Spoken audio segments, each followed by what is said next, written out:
আমার একটা সৎ বোন ছিল, নাম অনিমা। আমার বোন বাসা থেকে 1 কিলোমিটার দূরে থাকত। একদিন আমাদের বাসায় আমার সৎ বোনকে বেড়াতে নিয়ে আসলাম। তারপর এক রাতে যা ঘটল তা শোনার পর তোমরা থমকে যাবে। তার আগে আপনারা যদি আমার এই ছোট্ট চ্যানেলটির নতুন দর্শক হয়ে থাকেন তাহলে চ্যানেলটি সাবস্ক্রাইব করে সাথে থাকবেন। তো বন্ধুরা, মূল ঘটনাটি বলি। আমি কোনোদিন বাবাকে মায়ের গায়ের উপর হাত তুলতে দেখিনি। আজ হাত তুললেন। আমার মাকে বাবা আজ মারলেন, কিন্তু মায়ের চোখে পানি নেই।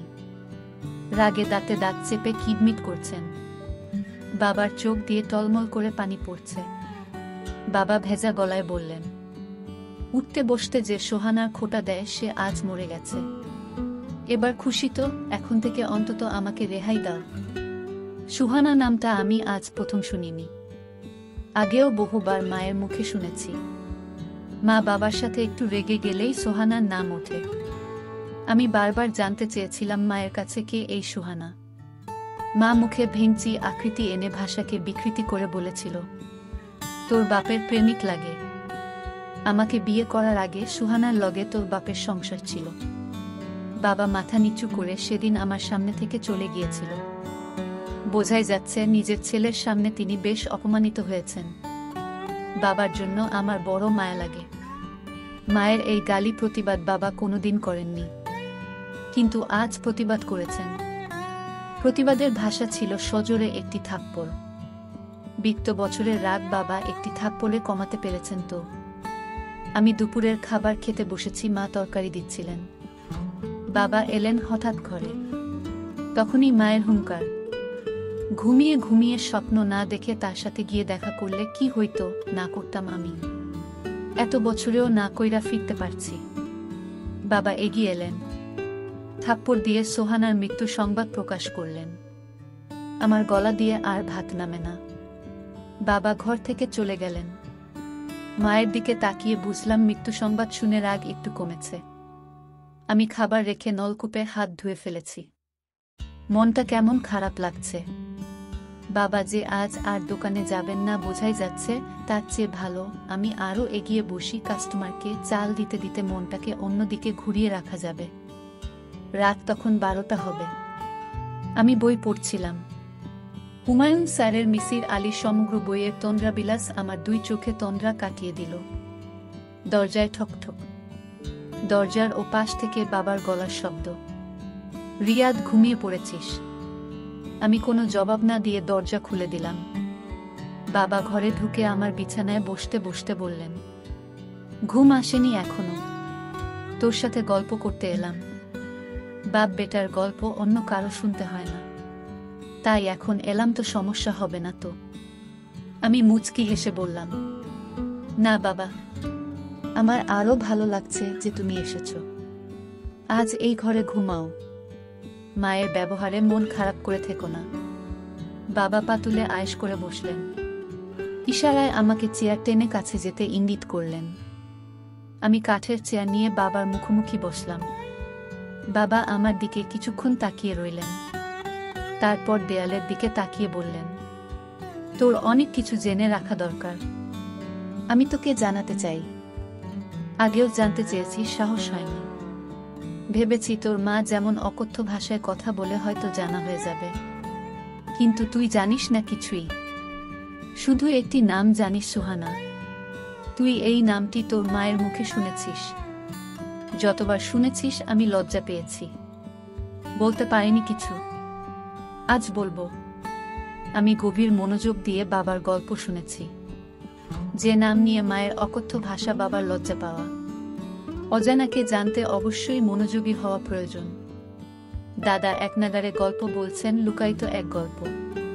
তোর মায়ের মুখে সুহানা নাম শুনে হয়তো ভেবেছিলেন আমার অন্য কারো সাথে কোনো সম্পর্ক আছে। সত্য হলো সুহানার সঙ্গে আমার কোনো সম্পর্ক নেই। সুহানা আমার বিয়ে করা প্রথম স্ত্রী ছিল। তোর দাদা দাদি পছন্দ করে বিয়ে করেছেন, তোর দাদার বাড়ির কাছেই। আমরা যে এত বছর ধরে তোর দাদা দাদিকে রেখে শহরে থাকি তার একটি কারণ এই সোহানা। তোকে নিয়ে যে প্রতিবার তোর দাদার বাড়ি যেতাম আমি, তোর সাথে সাথে থাকতাম। যেন আমাদের গ্রামের কারো কাছ থেকে এই বিষয়ে কিছু শুনতে না হয়। এত খারাপ লাগতে পারে শুনলে। তো দাদা দাদি মারা যাওয়ার পর গ্রামে খুব একটা যায় না। তোর মা সব জানে, তবু তোকে বলেনি যে আমি আগেও একটি বিয়ে করেছিলাম। আমার আর সুহানার একটি সন্তানও আছে, নাম অনিমা। তোর সৎ বোন অনিমা। তোর মা আমার দ্বিতীয় স্ত্রী। সে যাই হোক, সুহানার সাথে বৈবাহিক সম্পর্ক শেষ হওয়ার পর সে পরবর্তীতে আবার বিয়ে করে এক স্কুল মাস্টারকে। তোর দাদার বাড়ি থেকে কয়েকটা গ্রাম পরে 8 বছর সংসার করলেও আর কোনো সন্তানাদি হয়নি। স্কুল মাস্টার মারা গেলেন আলসার হয়ে। আমি সব খোঁজই রাখতাম। রাখার কারণ অনিমা আমার মেয়ে। আমি তাকে আমার কাছে রাখতে পারিনি। মাস্টার মারা যাওয়ার পর সেই সংসারে টানাটানি অবস্থা। আল্লাহ আমাকে যথেষ্ট দিয়েছেন, কয়েকটা সংসার চালানোর তৌফিক দিয়েছেন। আমি প্রতি মাসেই যাই সেই এলাকায়। কাউকে দিয়ে খবর পাঠালে অনিমা আসে। বাবা বলে এসে জড়িয়ে ধরে। কত বায়না তার। আমি আসার পথে পুরো মাসের খরচ দিয়ে আসি অনিমের হাতে। তোর মা এসব জানে। আমি গোপন করি না তোর মায়ের কাছে। আমি অনিমা জন্মদাতা, সে আমার কাছে মেয়ে হিসেবে পাও না। আমি তাদের বলি, আমি অনিময় মায়ের সাথে দেখা করি না। দেখা করাটা বেমানান, লোকে মন্দ বলবে। তাই লোক মারফত অনিমাকে ডেকে আনে। আর এখন তো সরকারি কলেজে অনার্স শেষ করবে এই বছর। এখন তো কলেজে গেলেই মেয়ের সাথে দেখা করতে পারি। কিন্তু ওই যে আমি তোর মায়ের কাছে কোনো কিছু লুকাই না। তোর মা মনে করে আমি হয়তো উনি মায়ের সাথে দেখা করি। এজন্যই রাগের মাথায় 2-4টা কথা শোনায়। এতে আমার খারাপ লাগে না। শুনতে শুনতে অভ্যেস হয়ে গেছে। কিন্তু তুই বাবা, একটা মিনিট। আমি বাবাকে থামিয়ে প্রশ্ন করলাম, এত বড় জীবন ঘটিত বিষয়টা মায়ের কাছেও লুকিয়ে রাখো না? তাহলে আমি শুনলে কি সমস্যা বাবা? বাবা উত্তরে বললেন, আসলে আমি চেয়েছিলাম তুই বড় হলে সব বলবো। তোর মানসিক বেড়ে ওঠাতে মস্তিষ্কে কোনো প্রভাব পড়ুক সেটা চাইতাম না। কিন্তু ভুলে গিয়েছিলাম যথেষ্ট বড় হয়েছিস। অনিমা শুনেও কষ্ট পেয়েছে।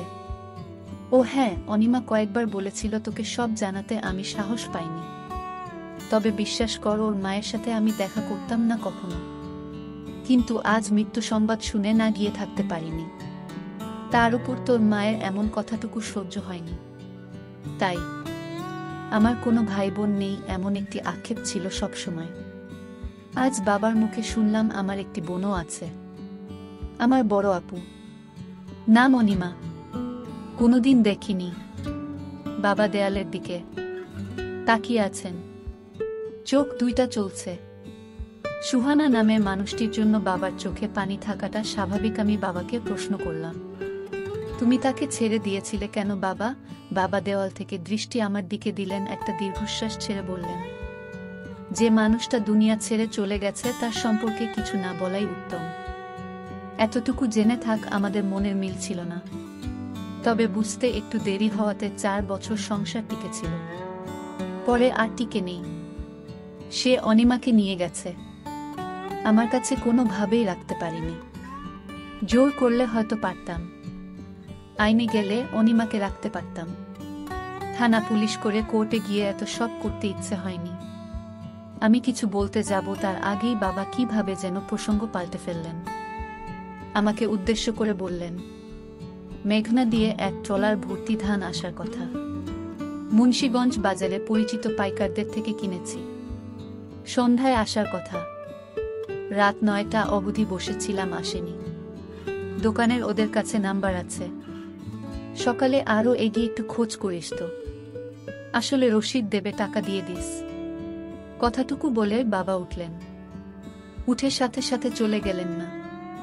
একটু দাঁড়িয়ে থেকে আবার বললেন, রাত 1টা বেজে যাচ্ছে, জেগে থাকিস না, ঘুমিয়ে পড়ো, সকালে দোকানে যাবি।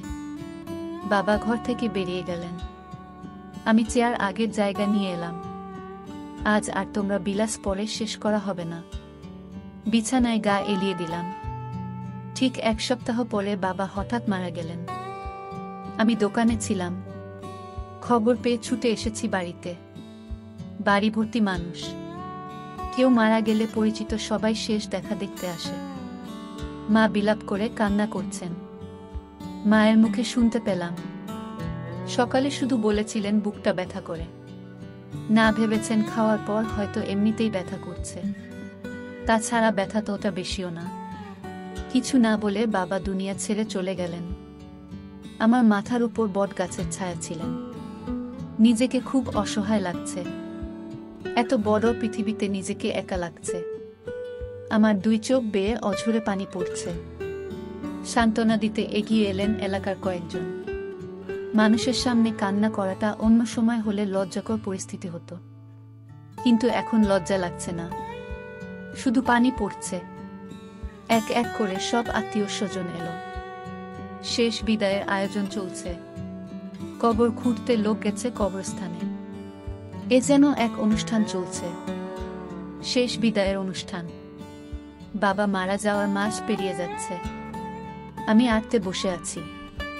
বাবার অবর্তমানে দায়িত্ব বেড়ে গেছে। হঠাৎ আমার অবচেতন মনে খানিকটা ধাক্কা লাগলো। অনিমা আমার একটা মাত্র বোন, তাকে তো খবর দেওয়া হয়নি। আমার কাছে তো ফোন নাম্বারও নেই।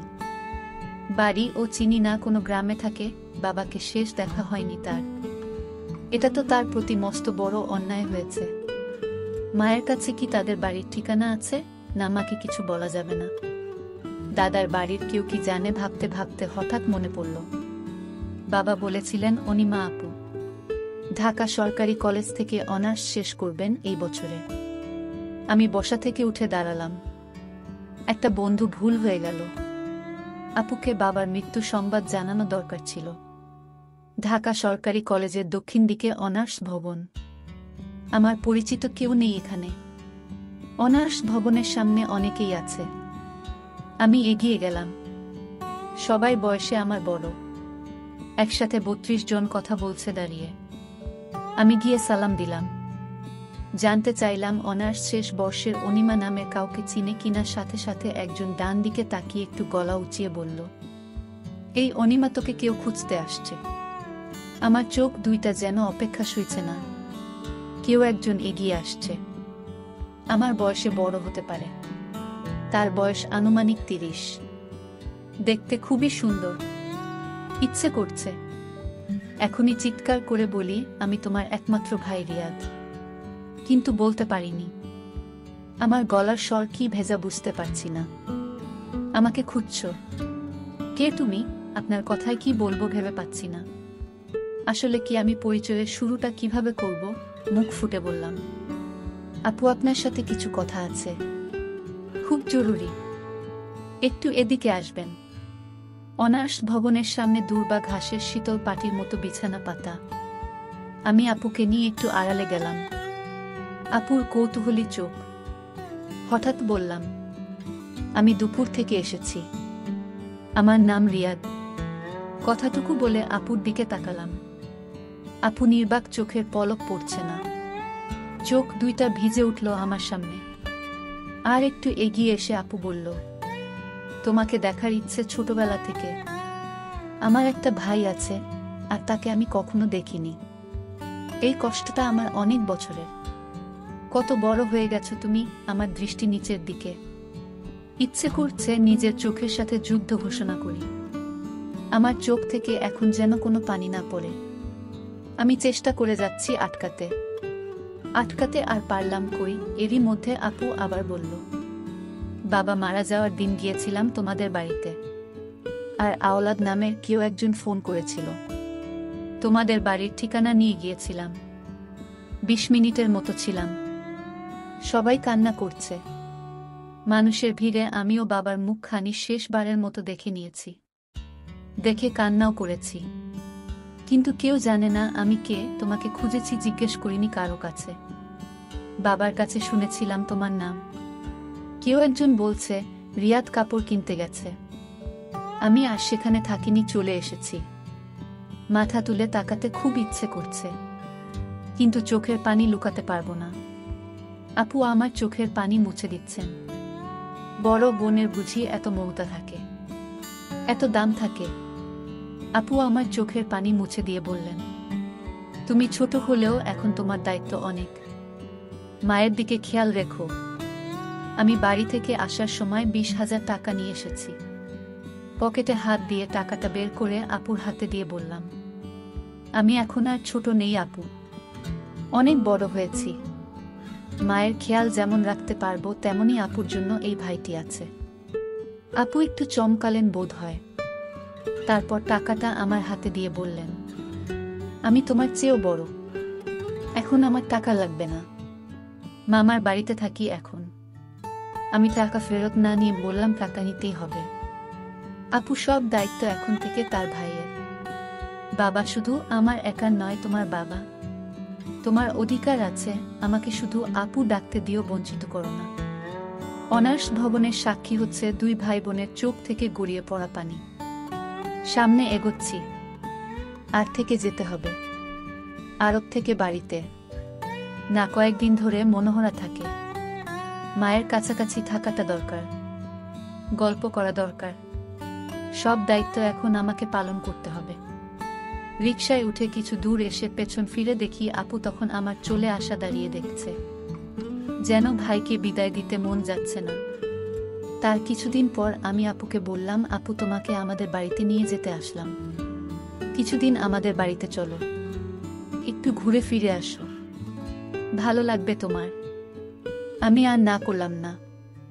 আমি বললাম, আমি তোমাদের বাড়িতে গেলে তো মা আম্মা অর্থাৎ আমার সৎ মা আমাকে দেখে সহ্য করতে পারবে না।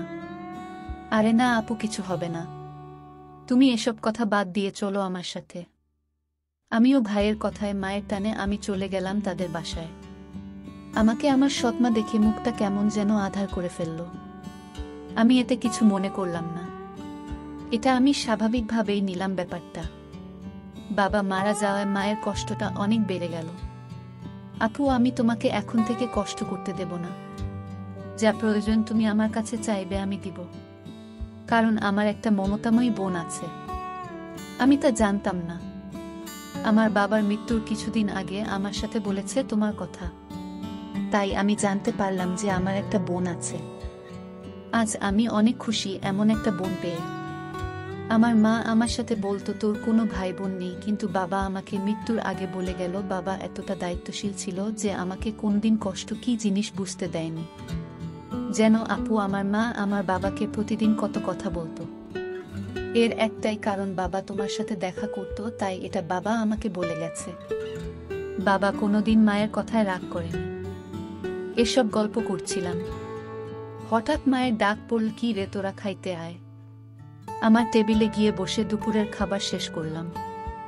তারপর আমার রুমে আমার শ্রদ্ধেয় বড় বোনকে নিয়ে সুখ দুঃখের গল্প করছিলাম অনেকক্ষণ ধরে। আমার মা চাইতো না আমি আমার বোনের সাথে গল্প করি, বোনকে লেখাপড়া করার জন্য সাহায্য করি। আমার মা আমাদের দুজনেকে গল্প করতে দেখে। পাড়ার মানুষকে নিয়ে আসলেন আর বললেন, দেখো তোমরা সবাই আমার ছেলেকেও অনিমা জাদু করে ফেলেছে। আমার ছেলে আমার কোনো কথাই শোনে না। আগে শুনো তো, আমি মাকে বললাম না তুমি এ কি বলছো, আমার বোনকে তুমি এত মিথ্যা অপবাদ দিচ্ছে। মা তুমি এতটা নীচ হতে পারলে কিভাবে? আমি আমার শ্রদ্ধেয় বড় বোনকে নিয়ে আসলাম আমাদের বাড়িতে কিছুদিন বেরিয়ে যেতে, আর তুমি কিনা আমাদের মিথ্যা অপবাদ দিচ্ছ। তোমাকে মা বলতে আমার ঘৃণা করছে।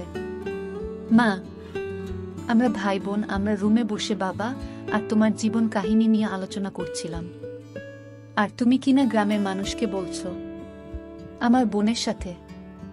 না মা, আমার ভাবতেই পারছি না। গ্রামের মানুষও কুসংস্কারে বিশ্বাস করত, আর তাই তারা ভেবে নিল আমার বোনের সাথে কিছু একটা হয়েছে। তারপর আমি গ্রামের মানুষের সামনে কেঁদে কেঁদে বললাম, আপনারা প্লিজ আমার মায়ের কথা বিশ্বাস করবেন না। আমার বোন বলতে লাগল, আমি একটা শিক্ষিত মেয়ে, আমার মরা বাবার কসম। সে আমার ছোট ভাই, তাকে নিয়ে আমি অন্য কিছু ভাববো, এটা আপনারা কি করে ভাবলেন? আমার কথা শুনে গ্রামের মানুষ বিশ্বাস করল। আমাদের কেন মিথ্যা অপবাদ দিল? আর গ্রামের মানুষও জানত আমার মা বাবার সাথে প্রতিদিন ঝামেলা করত, অথচ বাবার কোনো দোষ ছিল না। তাই গ্রামের মানুষ খুব সহজেই আমার বোনের কথা বিশ্বাস করে নিল। তার জন্য গ্রামের মানুষের আমাকে শাস্তি হিসেবে 2 মাসের জেল খাটতে দিয়েছিল। প্রিয় বন্ধুরা, আজকের গল্পটি কেমন লাগলো তা অবশ্যই কমেন্ট করে জানাবেন। আর এরকম ভিডিও পেতে আমাদের চ্যানেলটিকে সাবস্ক্রাইব করে পাশে থাকবেন। ধন্যবাদ।